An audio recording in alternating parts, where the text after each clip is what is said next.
Hello and welcome back to the end of another week. I'm doing my video a little early because I'm tired and I have other things that I need to do later today. So last week I was very proud of my chicken coop thing, and this week I'm still proud of it, but it kind of took a, 2 steps forward, 1 step back sort of deal. And I was having a really hard time getting the door here to play nice with me. So I ended up having to get Francis out. So now at least it closes and matches up, because like it used to be that over there I'd be able to put my hand through it. And obviously that wouldn't work. Unfortunately, it meant taking this apart because basically like I had done it too tight or something, because the manufacturer gives you just barely enough of the stuff to do the whole thing. So I was kind of like really stretching it at the end. So apparently I basically kind of bowed this out, and so there was like a big, hand width gap. So yeah. Basically, I've decided that I undid the chicken wire.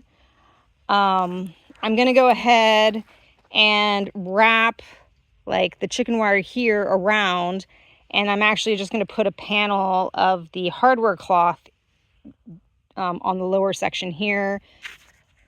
And because I'm all about symmetry and stuff, I have a feeling that I will also put a hardware cloth panel over there.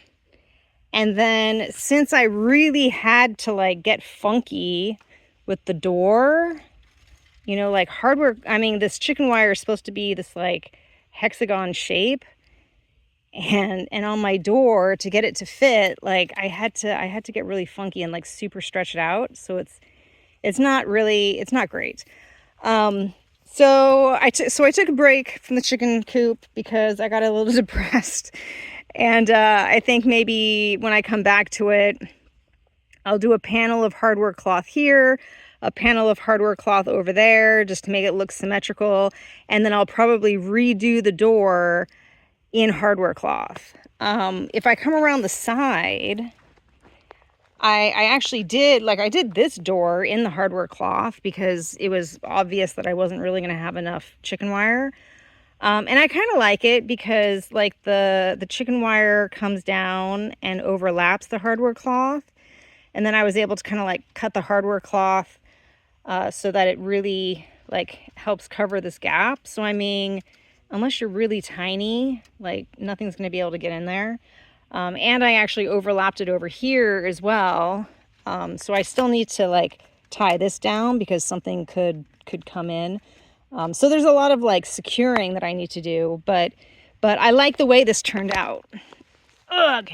And then of course, eventually I may find out that I have to kind of redo the chicken wire in hardware cloth anyway. Hardware cloth is a lot more expensive, so I'm kind of putting that off unless I absolutely need to. But the other stuff, I got more mulch out, so I've come all the way up to the gate here.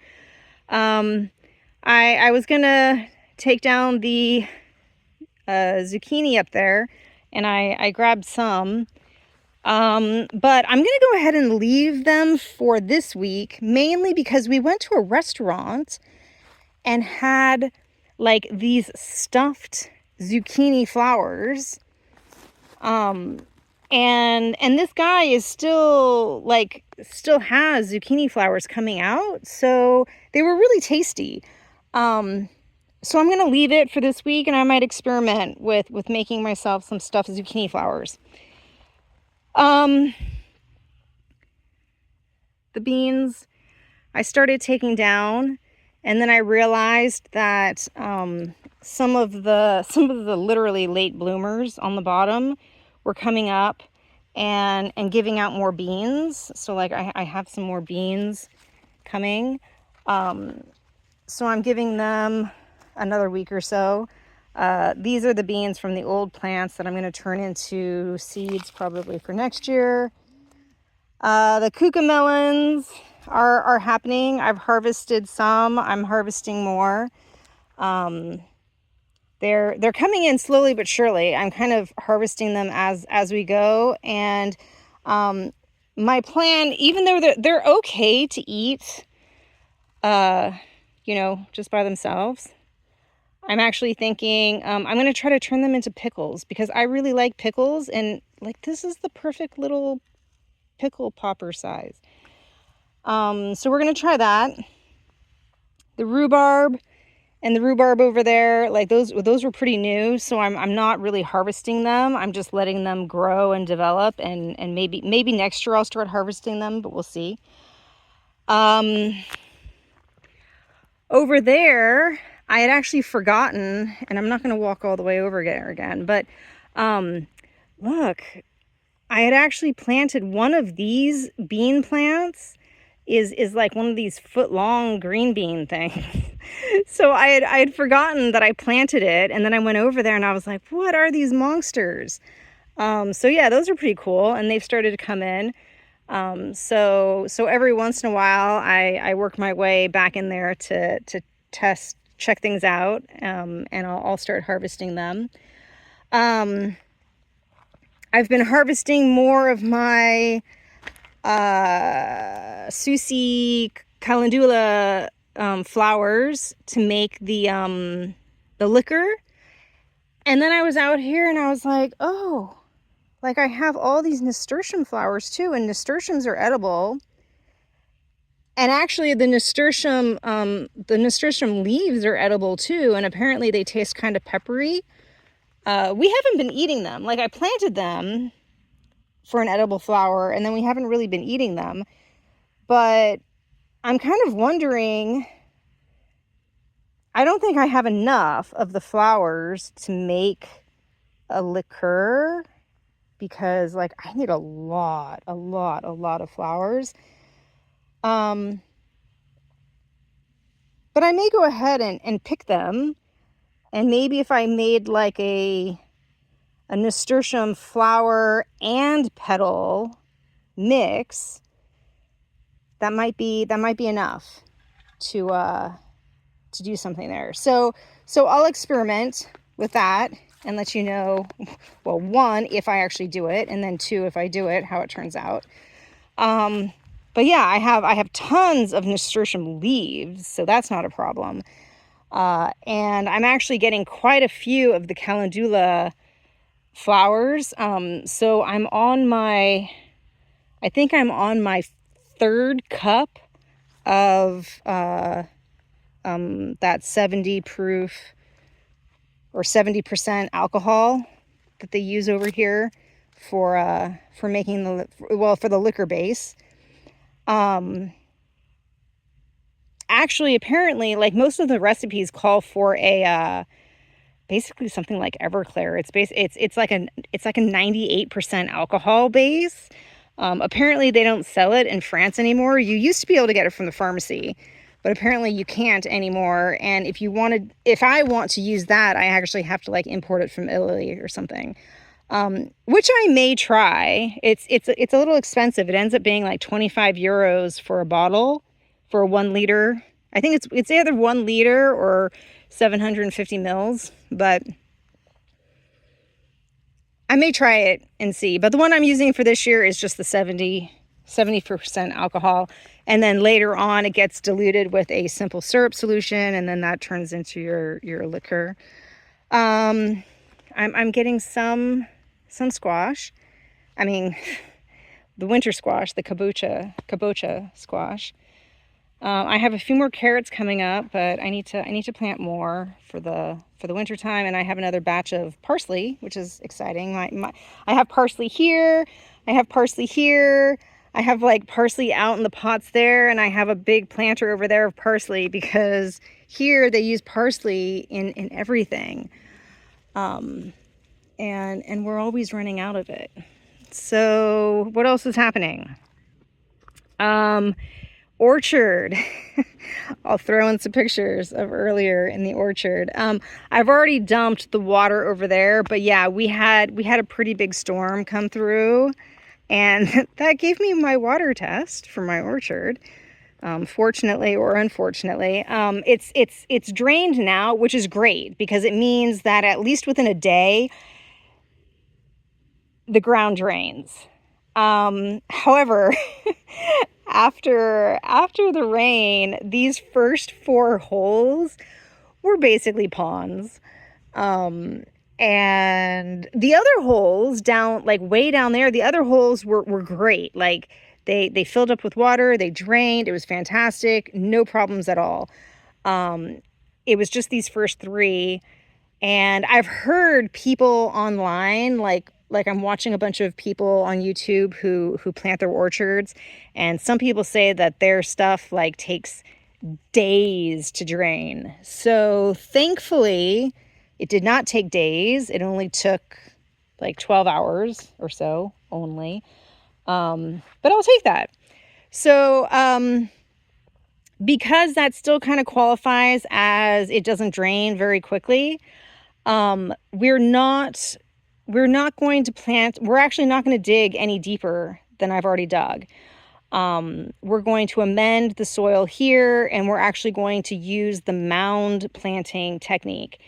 So pretty much like instead of sinking the tree into the dirt, like its root ball will end up being like half in the ground and half above ground, and then you mound dirt over it.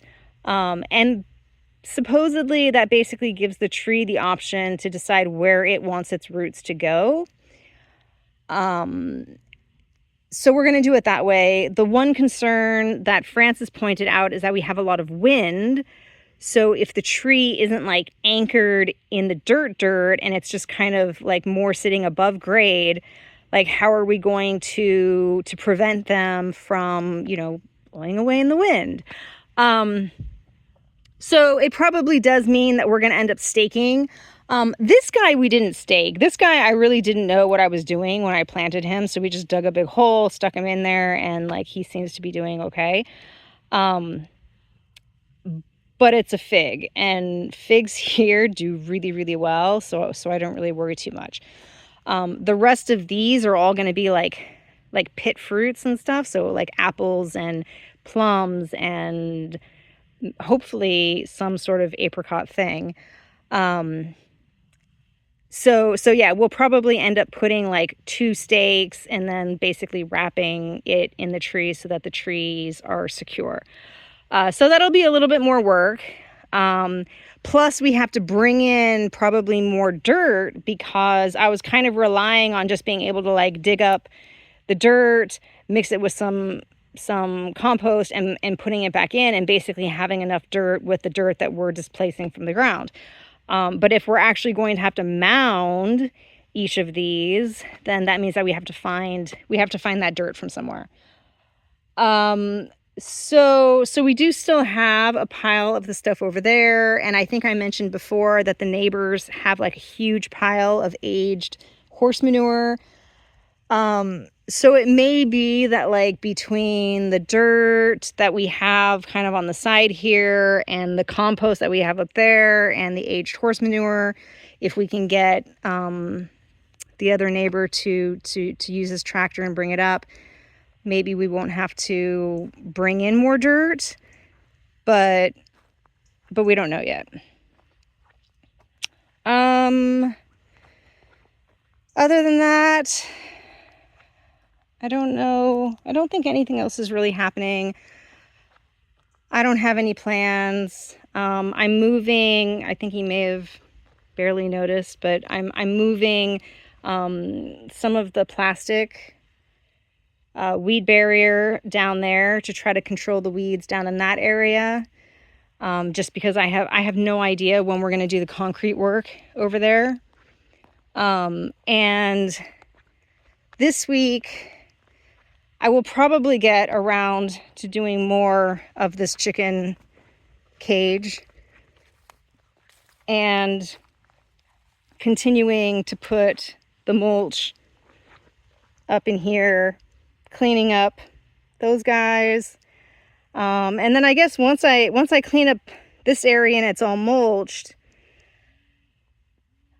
I'll probably just bring the plastic and then do the same sort of like weed suppression, solarization up into that space. But honestly, I have no idea.